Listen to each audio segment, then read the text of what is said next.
नमस्कार दोस्तों, आपका स्वागत है। मैं आपके समक्ष मुन्ना कुमार आप लोगों का स्वागत करता हूं। तो आज की वीडियो में बात करने वाले गौतम बुद्ध यानी बौद्ध धर्म से। तो ठीक है, तो बौद्ध धर्म के रिलेटिव मैंने पहले से वीडियो पहले डाल रखा है। उससे बाद जो सिंधु घाटी सभ्यता थी उनको सारे वीडियो मैंने डाल रखा है। तो अगर उससे पहले की वीडियो नहीं देखे तो आप जरूर देख लीजिए। और बौद्ध धर्म हम लोग पढ़ने वाले हैं कि बौद्ध धर्म के संस्थापक कौन हुए, कब हुआ, इनकी परिचय क्या थे, ठीक है, उनको आर्य क्या उन्होंने दृश्य देखा, कैसे उन्होंने गृह तैयार किया, तथा उनसे उनसे ये भी उपदेश कहाँ कहाँ दिए थे, तथा उन्होंने कौन सी बौद्ध सभाएं लगी, कितनी बौद्ध सभाएं लगी, जिससे क्वेश्चन पूछे जाते हैं। तथा उनके धर्म परिवर्तन, उनके पुस्तक कौन कौन से थे, उनके आर्य सत्य क्या थे, अष्टांगिक मार्ग क्या थे, उन्होंने कौन मार्ग पर चला, और कैसे आपके एग्जाम में क्वेश्चन पूछे जाते हैं। तो इस पूरी वीडियो में हम लोग पूरे कवर करेंगे पूरे पार्ट को। और जो बौद्ध धर्म से क्वेश्चन आने वाले हैं वह सारे आपको यहाँ से लगभग क्वेश्चन हो जाएंगे। आप एसएससी की तैयारी करते हो या पीसीएस की तैयारी करते हो या आप दुर्गा की तैयारी करते हो या बीपीएससी की तैयारी करते हो, यहाँ से आपके कंप्लीट हो जाएंगे। आपके मेंस के लिए भी यह आपके लाभदायक होंगे। यहाँ से मेंस में भी क्वेश्चन पूछे जाते हैं। मैं इस वीडियो को आपके सामने प्रस्तुत कर रहा हूँ। आप पहले आप देखने का प्रयास कीजिएगा और मैं आपको समझाने का प्रयास कर रहा हूँ। आप अच्छे तरीके से अगर समझें तो आपको अच्छे तरीके से समझ में आएगा मेरे दोस्तों। तो इस वीडियो के साथ शुरुआत करते हैं और आगे बढ़ते हैं, ठीक है। तो आइए आगे बढ़ते हैं इसके बौद्ध धर्म के संदर्भ में। अभी वर्तमान में कुछ बोलते हैं सब नया पढ़ाइए नया पढ़ाइए। देखिए नया की बात क्या करें, नया जो लिखा हो वही ना नया में अभी बात करते हैं। 2011 की जनगणना के अनुसार, ठीक है, 2011 की जनगणना के अनुसार पूरे विश्व में आपके 84 लाख बौद्ध सभाएं हैं, मतलब बौद्ध संगतियां हैं, जो बौद्ध को मानने वाले लोग हैं। कितने हैं? 84 लाख 2011 के जनगणना के अनुसार।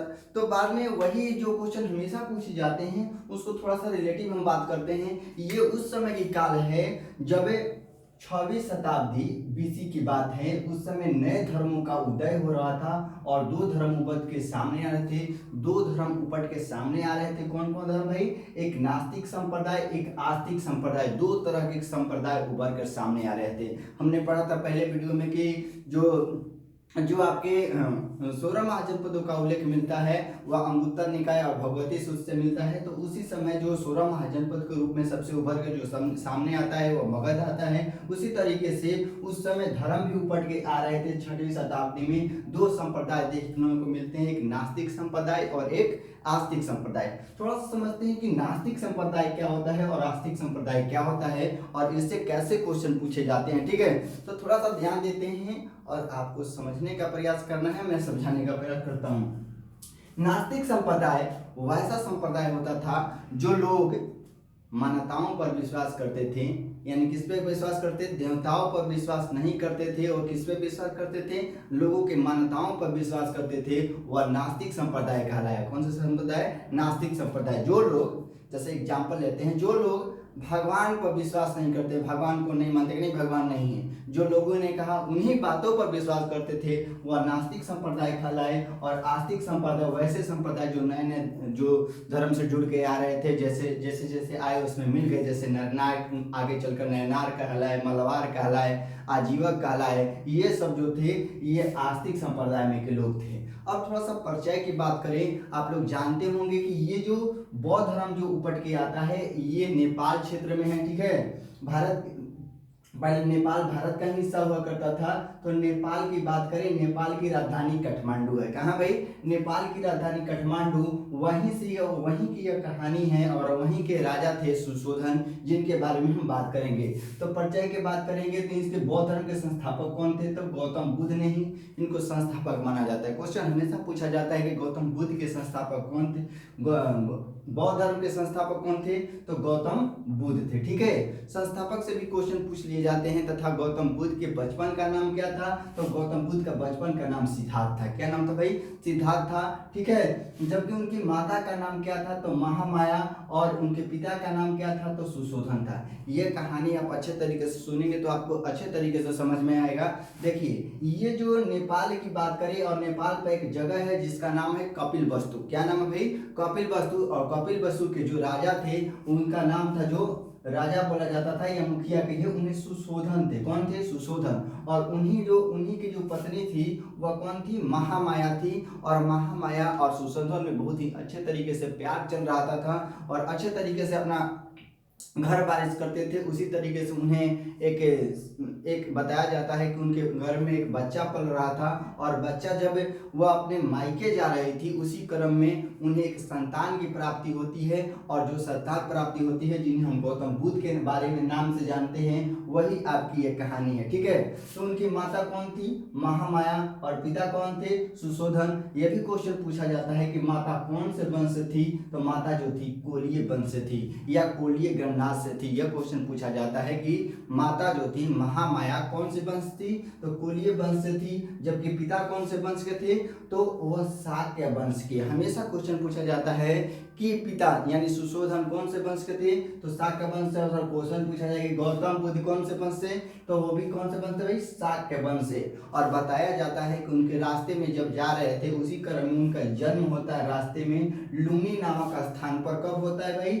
563 बीसी में उनका जन्म होता है। यह क्वेश्चन पूछा गया है कि महात्मा बुद्ध का जन्म कहाँ हुआ था?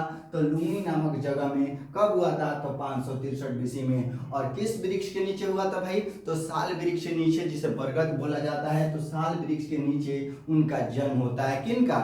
महात्मा बुद्ध का। देखिए आगे समझते हैं कि कैसे उन्होंने किया और कैसे क्वेश्चन पूछे जाते हैं। और बताया जाता है कि उनकी माता जो थी ना, माता जैसे ही जन्म देती है 7 दिनों के बाद माता मर जाती है।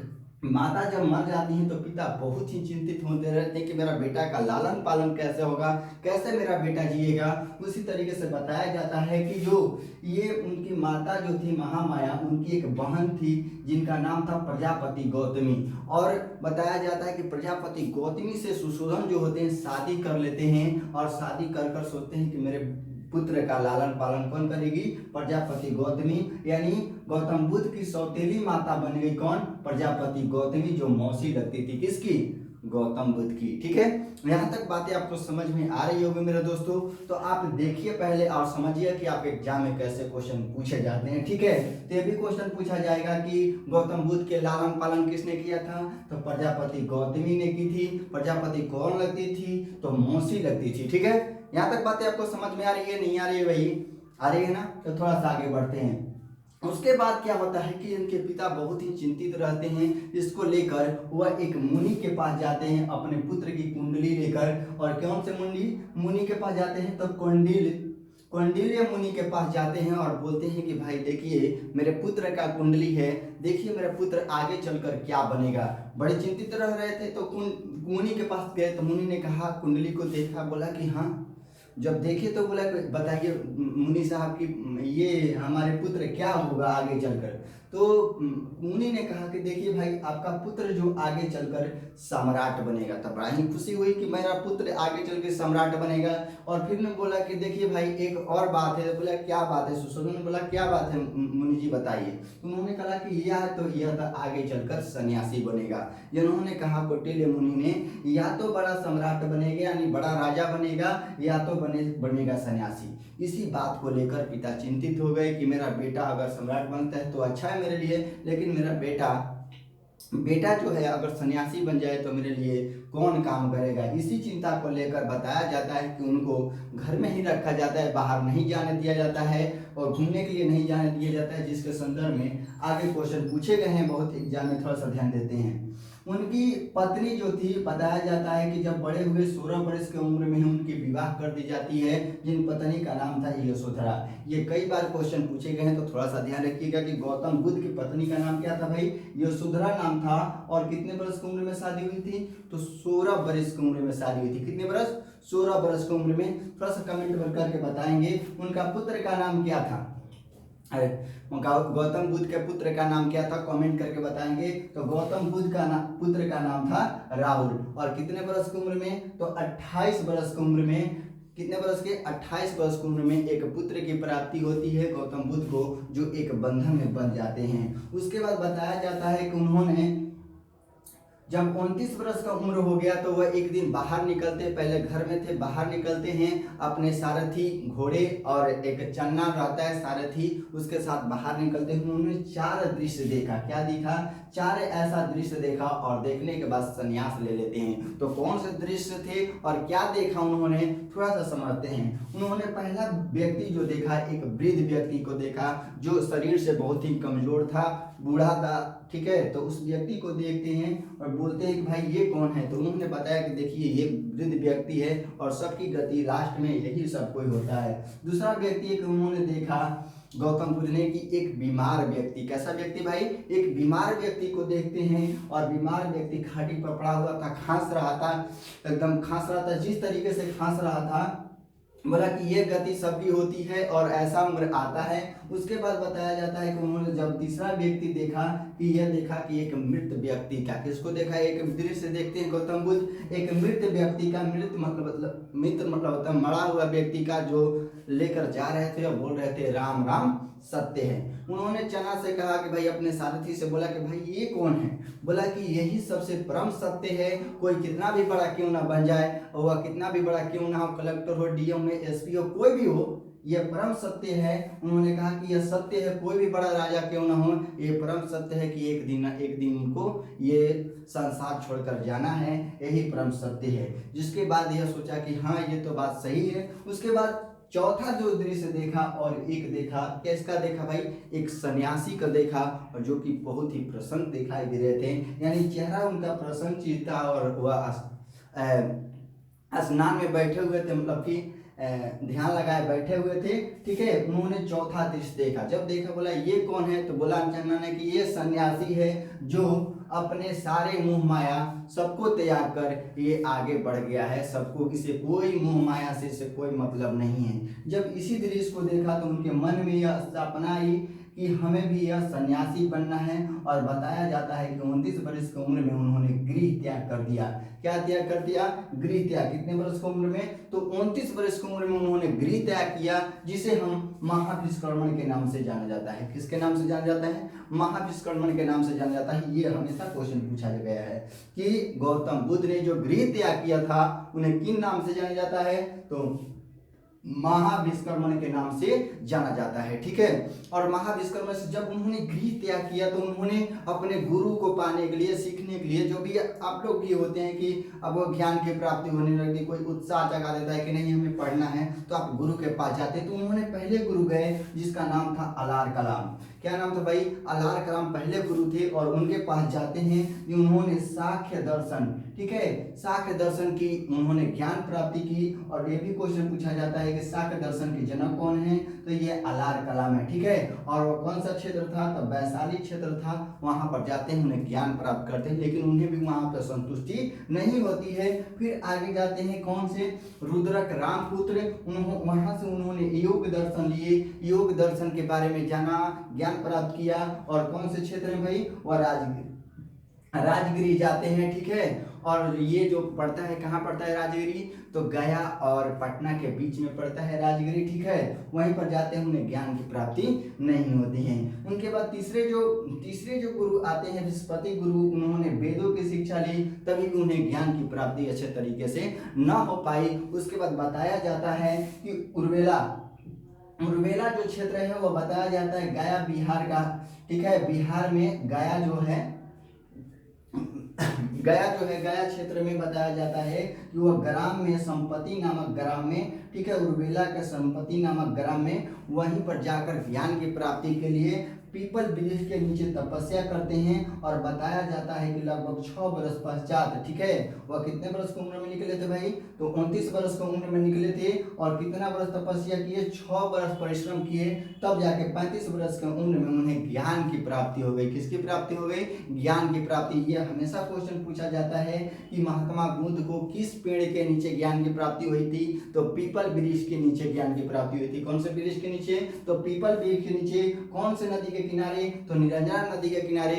आप नेट पर मारते हैं सर्च तो फागुन नदी, जिसे फागुन नदी भी बोला जाता है, तो इसको थोड़ा सा ध्यान में रखेंगे, ठीक है। कौन सा नदी के किनारे? तो निरंजना नदी के किनारे उन्हें ज्ञान की प्राप्ति हो गई। किन्हें? गौतम बुध को। जब उन्हें ज्ञान की प्राप्ति हो गई तो उन्हें क्या कहा गया, थोड़ा सा देखते हैं। जब उन्हें ज्ञान की प्राप्ति हो गई तो उन्हें बुद्धत्व कहा गया। क्या कहा गया भाई, बुद्धत्व। और महात्मा बुद्ध को अन्य नाम से जाना जाता है, जैसे शाक्य सिंह किनको कहा गया है, तो गौतम बुद्ध को कहा गया है। किनको कहा गया भैया, शाक्य सिंह किनको कहा गया है, गौतम बुद्ध को। यहाँ तक बातें आपको समझ में आ रही है, कोई दिक्कत है नहीं ना।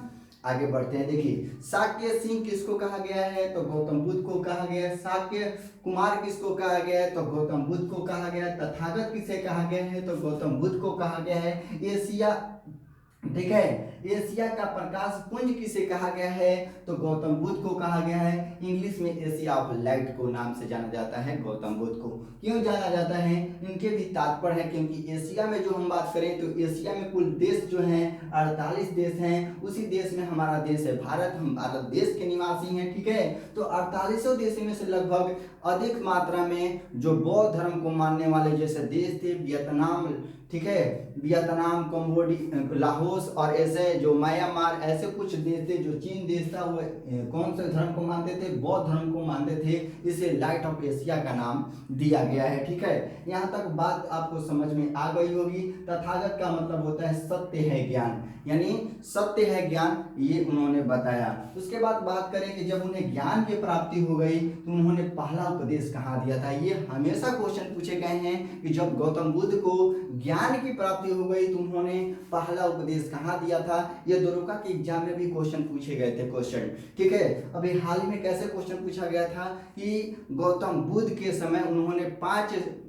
गौतम बुद्ध ने 5 शिष्यों को सबसे पहले कहाँ उपदेश दिया था, तो सारनाथ में। ये 5 ही ऐसे शिष्य थे जिनको उपदेश देते हैं। और ये भी क्वेश्चन पूछा जाता है कि कहाँ दिए थे भाई, तो सारनाथ में, जो यूपी का क्षेत्र पड़ता है। और उन्हें कौन से नाम से जाना जाता है सारनाथ को, और कौन से नाम से, तो ऋषि पतन के नाम से भी जाना जाता है। किनको, ये सारनाथ को, ठीक है। और पहला जो उपदेश दिए थे उन्हें क्या कहा गया है, तो उन्हें धर्म चक्र परिवर्तन का रूप माना जाता है। पहला उपदेश को किससे, धर्म चक्र परिवर्तन के। उन्होंने अंतिम उपदेश कहाँ दिए थे, यह भी क्वेश्चन पूछा जाता है कि महात्मा बुद्ध ने अंतिम उपदेश कहाँ दिए थे, तो श्रावस्ती में दिए थे। सबसे ज्यादा कहाँ से दिए थे उपदेश, गौतम बुद्ध ने सबसे ज्यादा उपदेश जो दिए थे वो भी श्रावस्ती में दिए थे। सर्वाधिक जो थे, सर्वाधिक वर्षावास कहाँ बिताए थे। वर्षावास का मतलब कि वर्षावतों के दिन में वह मठ पर रहते थे। जो मठ होते थे विहार बोला जाता था, ठीक है, वह वैशाली बिछाए थे। और अंतिम वर्षावास कहाँ बिताए थे, तो अंतिम वर्षावास वो भी कहाँ बिताए थे भाई, तो वैशाली में। यहाँ से आपके हमेशा क्वेश्चन पूछे जाते हैं। उसका जो गौतम बुद्ध की पूजा स्थल किसको कहा माना जाता है, तो स्तूप को माना जाता है। अब स्तूप देखेंगे तो इस तरीके से होता था। स्तूप में क्या रखा जाता था वो थोड़ा सा समझ लेते हैं। स्तूप जो होते थे, जो बड़े बड़े जो गौतम बुद्ध जो मानने वाले लोग थे, बौद्ध धर्म को मानने वाले थे, जो मर जाते थे उनको कई हिस्सों में कर कर उन्हें क्या कर दिया जाता था, रख दिया जाता। क्या काट काट कर नहीं, काट काट के नहीं, उनको जलाया जाता था। और जलाने के जो राख होते थे उसी को उसमें रख दिया जाता था और उन्हीं को पूजा की जाती थी, ठीक है। ये आगे समझते हैं। उनके कुछ स्थल, ठीक है, उनकी कुछ घटना के प्रतीकों से भी क्वेश्चन पूछ लिया जाता है, मिलान करने के लिए उसको भी थोड़ा सा समझ लेते हैं, ठीक है। ये यहाँ घटना और ये प्रतीकें दी गई है। जो भी कोई घटना हुई है उनके प्रतीक बताए गए हैं। और एक तरीके से प्रतीक देख देगा, एक तरीके से घटना, और मिलान करने के लिए आपके ऑप्शन में दे देगा। तो थोड़ा सा देखते हैं। जन्म का जो प्रतीक है वह कमल या साढ़, ये बताया जाता है जातक कथाओं में। आगे चलेंगे तो जातक कथाओं के बारे में समझेंगे कि जातक कथाएं कैसे थी। जन्म का प्रतीक कौन, कमल और साढ़ के रूप में देखा जाता है। जब गौतम बुद्ध गर्भ में थे, गर्भ की अवस्था में थे अपने माता की, महामाया की, तो कौन सा प्रतीक था, तो वह हाथी था। जब उन्होंने गृह त्याग किया, क्या किया भाई, गृह त्याग किया, तो गृह त्याग क्या था भाई, ये घोड़ा था। क्या था, घोड़ा था।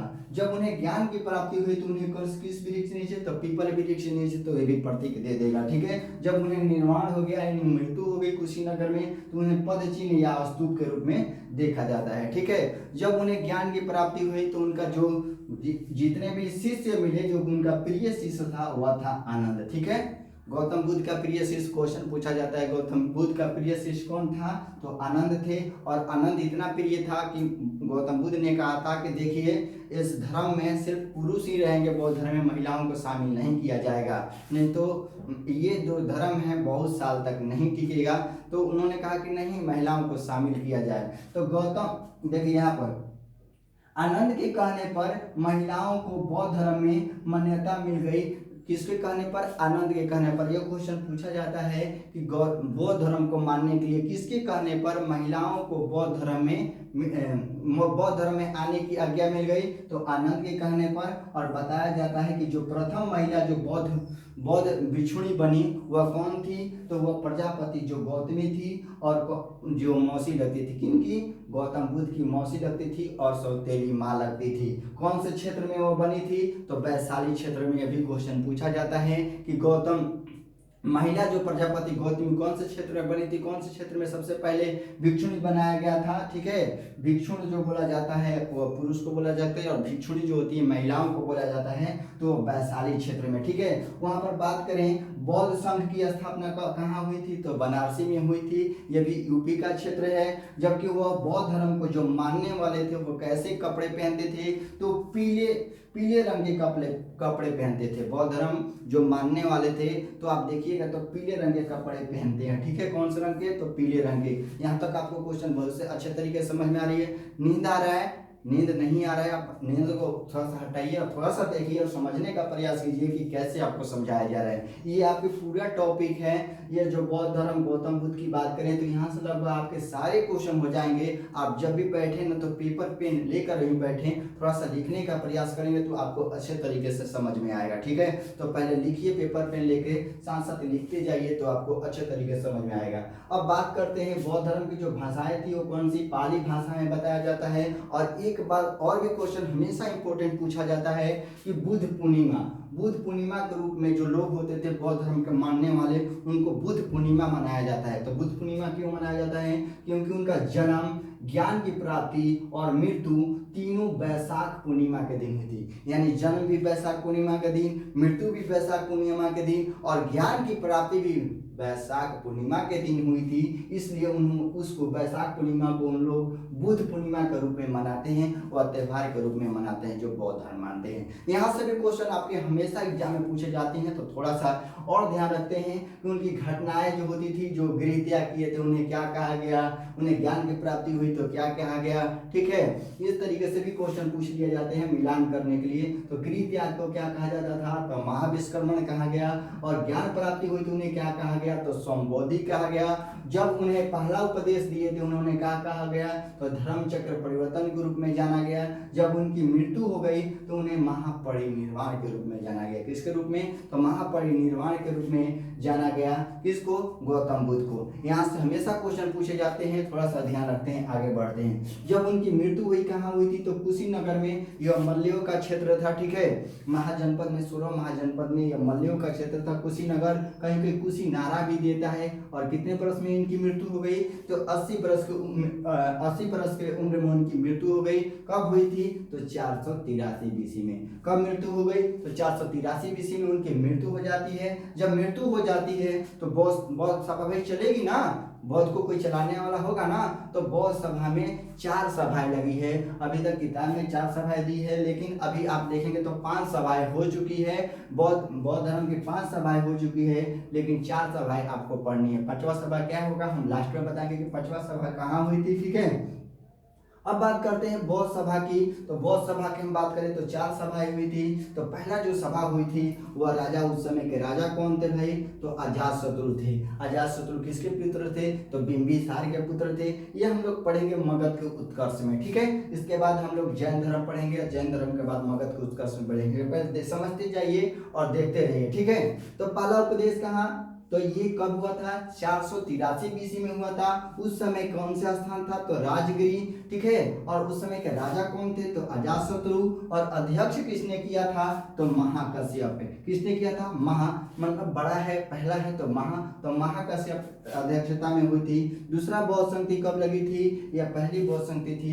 दूसरा बौद्ध संधि कब लगी थी, तो एक साल पीछे आ जाइए, यहाँ पर 483 है तो यहाँ पर 383 BC है, ठीक है। कौन सा क्षेत्र था, तो वैशाली क्षेत्र था। उस समय के राजा कौन थे, तो कालाशोक थे। कौन थे, कालाशोक। ये शिशुनाग वंश के पुत्र, शिशुनाग के पुत्र थे। उस समय के जो अध्यक्ष कौन थे, तो सभागामी, ठीक है, सभाभागी थे, ठीक है, उस समय के अध्यक्ष। और तीसरा जो बौद्ध संधि हुई, यह क्वेश्चन पूछा जाता है, यह 251, 255 कहीं कहीं दिया, 251 दिया है। और कहाँ हुई थी, स्थान कौन सा था, तो पाटलिपुत्र, जो अभी आज पटना के रूप में जाना जाता है। उस समय शासन किसका था, राजा कौन थे, तो अशोक थे, ठीक है। और अशोक के समय में कौन अध्यक्षता किया था, तो मोगलीपुत्र तीस ने किया था, ठीक है। चौथा बौद्ध संधि, ये हमेशा पूछा जाता है, ये तीनों जो हुआ था, राजगिरी, वैशाली और पाटलिपुत्र, ये भारत का क्षेत्र है, ठीक है। जबकि चौथा जो बौद्ध संधि हुई वह एडी में हुई, ईस्वी में हुई। और तीनों जो हुआ था यह बीसी में होता है, जिसे बिफोर क्राइस्ट बोला जाता है। एडी में हुआ था यानी ईस्वी में हुआ था। ये भी क्वेश्चन पूछा जाता है कि कौन सी बौद्ध संधि एडी में हुआ था, तो चौथी बौद्ध संधि वह कहाँ हुआ था, तो कुंडल कश्मीर में हुआ था। उस समय के राजा कौन थे, तो कनिष्क थे। और उस समय के अध्यक्ष कौन थे, तो ये अध्यक्ष थे वसुमित्र। और उपाध्यक्ष कौन थे, तो अश्वघोष। यह थोड़ा सा ध्यान में रखेंगे कि चौथी बौद्ध संधि में अध्यक्ष वसुमित्र और उपाध्यक्ष जो थे अश्वघोष थे। और इसी समय बौद्ध जो सभाएं थी दो भागों में बट जाती है। भी क्वेश्चन पूछा जाता है कि बौद्ध सभा जो दो सभाएं में टूट जाती है, हीनयान और महायान। तो कौन से बौद्ध संधि के बाद, तो चौथी बौद्ध संधि के बाद ये हीनयान और महायान में टूट जाती हैं, ठीक है। और बौद्ध धर्म के त्रिरत्न बताए गए हैं कि बौद्ध धर्म के, भी क्वेश्चन पूछा जाता है कि बौद्ध धर्म के त्रिरत्न कौन थे। तो बौद्ध धर्म के त्रिरत्न थे बुद्ध, और दूसरा था धम्म, और तीसरा था संघ। बुद्ध का मतलब होता है, बुद्ध जो है यह सत्य है। और धर्म का मतलब होता है बौद्ध धर्म से। और संघ का मतलब होता है कि बौद्ध में रहने वाले जो भिक्षु लोग हैं उनसे यह बात कही गई है। अब भारत का सबसे बड़ा स्तूप कौन सा है, तो सांची का स्तूप है। और कौन सा राज्य में है, तो भारत के मध्य प्रदेश राज्य में। कौन से राज्य में, मध्य प्रदेश राज्य में। यह हमेशा क्वेश्चन पूछा जाता है, थोड़ा सा ध्यान में रखेंगे। कौन से, तो मध्य प्रदेश राज्य में। यहाँ तक आपको बातें समझ में आ गई होगी। तो आगे बढ़ते हैं। हमने देखा कि बौद्ध जो चौथी बौद्ध सभा जो हुई थी वह चौथी बौद्ध सभा में दो भागों में बौद्ध संगतियां टूट जाती है। बौद्ध सभा में चौथी बौद्ध संगतियां के बाद दो भागों में बढ़ जाती है, एक महायान और एक हीनयान। दो भागों में टूट जाती हैं। तो पहले जानते हैं कि महायान के संस्थापक कौन बने, तो महायान के संस्थापक बने वह वसुमित्र थे। जबकि हीनयान के संस्थापक जो बने वह महाकश्यप थे। तो ये भी आप क्वेश्चन पूछिएगा कि सर उस समय तो भाई ये 483 में हुई थे तो महाकश्यप ये होना चाहिए था, लेकिन अब चौथी बौद्ध संधि थे 102 ईस्वी में, तो वो कैसे अध्यक्ष बने। तो उस समय के जो अध्यक्षता बने थे ये पुराने विचारों को मानने वाले थे, यानी पहले ही बातों को जो मानने वाले थे वो संस्थापक के रूप में, अध्यक्ष के रूप में चुना गया, ठीक है। तो यहाँ पर हम बात करेंगे, कोई दिक्कत हो तो कमेंट करके आप पूछ सकते हैं, ठीक है। तो ये हम फिर से समझ लेते हैं कि वो पहले देखिए यहाँ पर ये पहली जो बौद्ध संधि हुई थी ना पहला 483 BC में, तो इसके संस्थापक कौन थे उस समय, तो ये पुराने विचारों को मानने वाले थे, इसलिए इनको संस्थापक के रूप में रखा गया। लेकिन इन्होंने बौद्ध धर्म के नए विचारों को मानने वाले थे। जैसे एग्जाम्पल समझाते हैं कि जैसे गौतम बुद्ध ने कहा था कि हम महापुरुष है, लेकिन जो नए विचारों को मानने वाले थे उनकी मूर्तियां बनाकर पूजा करने, नहीं बोले कि नहीं ये भगवान है, महापुरुष नहीं है। तो ये महायान शाखा कहा है। कौन सी शाखा, महायान शाखा। और जो पुराने विचार को मानने वाले थे कि गौतम बुद्ध जो है भाई ये जो है भगवान नहीं है, ये एक महापुरुष थे, हमें ज्ञान दिया, तो ये हीनयान में आते हैं। तो ये नई शिक्षाओं को देने वाले, बताने वाले थे, और ये पुरानी शिक्षाओं को मान्यता देने वाले थे। ये नई शिक्षाओं को मानते थे या पुरानी शिक्षाओं के। और वसुमित्र ने किताब भी लिखी है। वसुमित्र कौन से, तो विभाषा शास्त्र की किताब रखी है। और विभाषा शास्त्र को बुद्ध धर्म का विश्व कोश भी कहा जाता है और बौद्ध साहित्य का बाइबल भी कहा जाता है। यह भी क्वेश्चन पूछा जाएगा कि किसको बाइबल कहा गया है, तो विभाषा शास्त्र को। यह भी क्वेश्चन पूछे जाते हैं। यहाँ तक बात आपको समझ में आ रही है, कोई दिक्कत है नहीं ना, आगे बढ़ते हैं। आइए देखिए बौद्ध धर्म से रिलेटिव उनके पुस्तक है और त्रिपिटक पुस्तक है। त्रिपिटक का मतलब होता है तीन पुस्तक से, यह बहुत बहुत साहित्य है, बहुत साहित्य मतलब लिखी हुई चीजें होती है। और पुरातात्विक का मतलब मैंने बताया था, वो अगले वीडियो में आप देख लीजिएगा। देखिए ये आपके त्रिपिटक पुस्तक हैं और तीन पुस्तक, आपके तीन पुस्तक की बात कही है। पहला जो है आपका विनय पिटक, दूसरा नाम है अधिगम पिटक और तीसरा का नाम है सूत पिटक। ठीक है, विनय पिटक में किसका संग्रह किया गया है? तो विनय पिटक में संघ के जो बौद्ध संघ थे, सभाएं लगती थी, उनके नियमों का संग्रहण किया गया है कि बौद्ध धर्म को कैसे मानना है, कैसे कार्य करना है, कैसे उनके बारे में नियम बनाए गए हैं कि कैसे कैसे आप कर सकते हैं बौद्ध धर्म को मानेंगे तो। और अधिगम पिटक में क्या बताया है कि बौद्ध धर्म के दार्शनिक विचारों के बारे में बताया गया है कि उन्होंने कौन से दार्शनिक विचार दिए थे। और तीसरा जो है आपका बुद्ध के उपदेशों का संग्रह किया गया है। सूत पिटक में क्वेश्चन पूछा जाएगा कि सूत पिटक में किसका संग्रह किया गया है? तो बौद्ध धर्म के जो बौद्ध ने उपदेश दिए थे, जहां जहां उपदेश दिए थे, उन बातों का संग्रह कर कर लिखा गया है। और इस संग्रह को आनंद ने दो भागों में पिटा। यह भी क्वेश्चन पूछा जाएगा कि विनय पिटक किसने लिखा है? तो उपाली ने किसकी रचना है? उपाली की रचना है। अधिगम पिटक किसकी रचना है? तो मोगली पुत्र तीस की रचना है। और सूत पिटक किसकी रचना है? तो आनंद की रचना है। प्रिय शिष्य कौन थे? आनंद की रचना है। और उन्होंने दो भागों में और किताब लिखी है, एक अंगुत्तर निकाय की रचना की है और एक कुंतक निकाय की रचना की है। किसने? आनंद ने। उनका प्रिय शिष्य कौन था गौतम बुद्ध का? तो आनंद ने दो रचना की है, एक अंगुत्तर निकाय, एक कुंतक निकाय। अंगुत्तर निकाय में 16 महाजनपदों का उल्लेख मिलता है कि कैसे कैसे बढ़े थे, ये 16 महाजनपदों का उल्लेख मिलता है। जबकि कुंतक निकाय में ये जातक कथाओं का वर्णन मिलता है कि पुनः जन्म के माने गौतम बुद्ध पुनः जन्म में क्या बने थे, कैसे बने थे, तो वह जातक कथाओं से मिलता है। और जातक कथा में कितनी कहानियां हैं? तो 549 है।